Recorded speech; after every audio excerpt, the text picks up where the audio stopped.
Acosta. Él es nuestro secretario general del Consejo de Ancianos. Le pedimos por favor a Miguel LLANOS, vocero del Consejo de Ancianos de San Diego, Chalma, pase por acá. Nos van a leer un comunicado. Demos la bienvenida, compañeros. Les vamos a pedir a todos, antes de darle la voz a Miguel, que les demos un aplauso también a los compañeros del Consejo de Ancianos que hoy nos visitan. Por favor, compañeros, un saludo, un abrazo, un aplauso a los compañeros que hacen el esfuerzo de estar hoy por aquí con nosotros.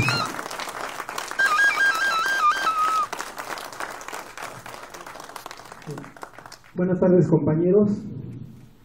Muchas gracias a don Manuel Presidio. La Comisión en Tehuacán para los Pueblos Indígenas y el Consejo de Ancianos de San Diego, Chalma, hoy, como en la anterior sesión, el Consejo Federal Indígena, somos reiterativos en proponer a ambas cámaras, baja y alta, a que nuestros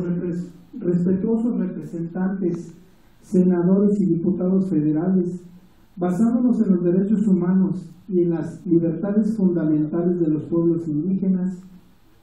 creen las comisiones y las plataformas de diálogo para ver cómo se ha de cumplir con los proyectos de desarrollo y derechos de los pueblos y con la justicia judicial en sus ámbitos civil, mercantil y penal, siendo necesario que el gobierno federal, los gobiernos estatales y municipales cambien de visión y de criterio, se modifiquen leyes, reglamentos y programas gubernamentales y acciones, siendo muy reiterativos los grupos e instituciones indígenas de la nación. Sobra además mencionar como ejemplo la Comisión Nacional para el Desarrollo de los Pueblos Indígenas, el Instituto Nacional de Lenguas Indígenas, los institutos sean locales o estatales de educación indígena, el Instituto Científico de Culturas Indígenas y un sinnúmero podríamos nombrar más de instituciones de orden social. Mas los pueblos indígenas que piden su autodeterminación y su participación económica al hacer el Estado explotación de su patrimonio histórico con fines lucrativos en el ámbito turístico, no se ha dado un llamado serio, convincente, a que existan las reformas económicas para los pueblos indígenas, la ausencia de la Secretaría de Hacienda y Crédito Público, la Secretaría de Economía, que es la responsable de formular y conducir las políticas de la industria, comercio exterior, interior, abasto y precios del país, no han desarrollado políticas económicas para la retribución monetaria de los bienes de los pueblos indígenas.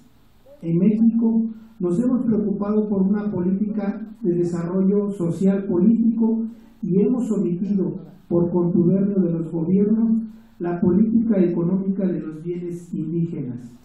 En el caso de San Diego, Chalma, en Tehuacán, Puebla, Palenque, en Chiapas, Chichén Itzá en Quintana Roo, Monte Albán en Oaxaca, Cacazla en Tlaxcala, Teotihuacán en el Estado de México. Así podemos continuar nombrando cientos de lugares distribuidos en lo ancho y largo de nuestro territorio,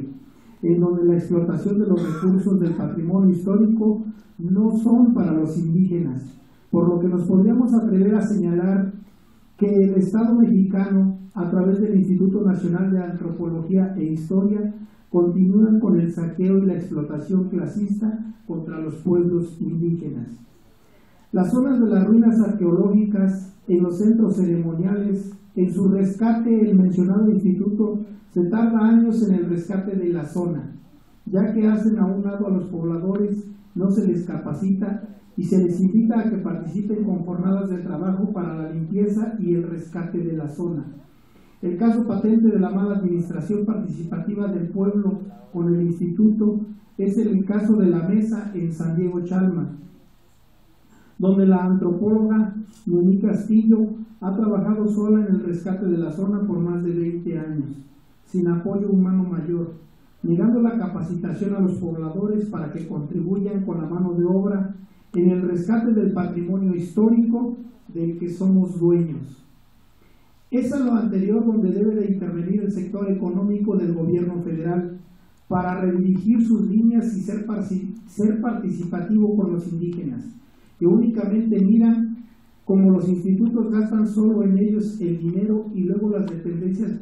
privadas y gubernamentales realizan la explotación comercial de sus bienes históricos.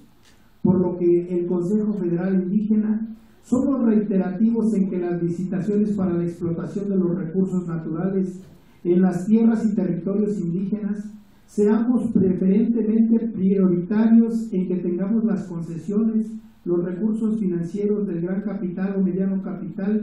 que no contamos del gobierno de la República, nos financie o en su caso nos avale para contar con el préstamo de bancos como es el Banco Internacional de Desarrollo, pero ya que no se entregue la riqueza de nuestro subsuelo y lo histórico a inversionistas extranjeros.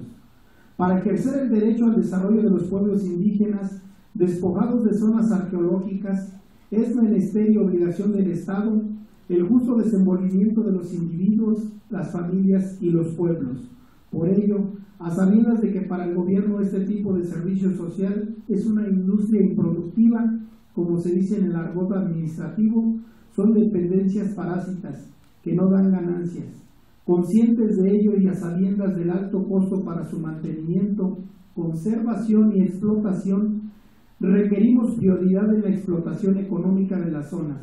Ello va desde la participación económica de los estacionamientos, filmaciones, locales de toda diversidad de productos y servicios. Los pueblos indígenas debemos de tener la prioridad para la explotación y el comercio de los mismos. Recuerdo en esta tribuna que el federalismo indígena es la base de la democracia republicana, por lo que la república la constituimos primeramente los pueblos indígenas, que a pesar del crecimiento social urbano, no hemos dejado nuestras raíces sin sus tierras. A lo anterior, señores senadores y diputados, para ratificar la postura del Consejo Federal Indígena, no solo se quiere quedar con el respeto a nuestras tierras, tenemos el derecho aún no ejercido de tener nuestras representaciones en el Senado de la República, como lo tienen los estados federados de los 30 estados de la Unión. Los pueblos indígenas debemos de tener a nuestros representantes de los pueblos Yaqui, Raramari, Purépecha, Náhuatl, Otomí, Maya, Zapoteca, Mexicas. La misma situación es que en la Suprema Corte de la Nación debe de adoptar el derecho constitucionario indígena para juzgar los casos de los pueblos indígenas. No con esta afirmación violentamos el derecho positivo que rige a nuestra Constitución. Al contrario, afirmamos y afianzamos el derecho positivo. En el mismo tenor, los estados federados de la Unión Republicana de los Estados Unidos Mexicanos deben de adoptar los cambios y sumarse a la superación indígena en las legislaturas y gobiernos municipales.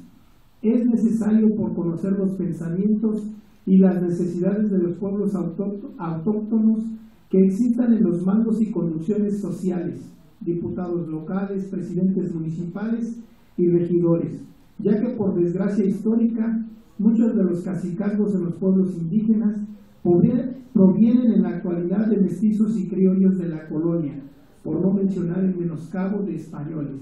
Por las actuales circunstancias que se viven en nuestra patria y en el resto del país y en el resto de países hermanos, es necesario que se atiendan los puestos públicos en expansión a favor de los pueblos indígenas. ¡Vivan los pueblos indígenas, compañeros!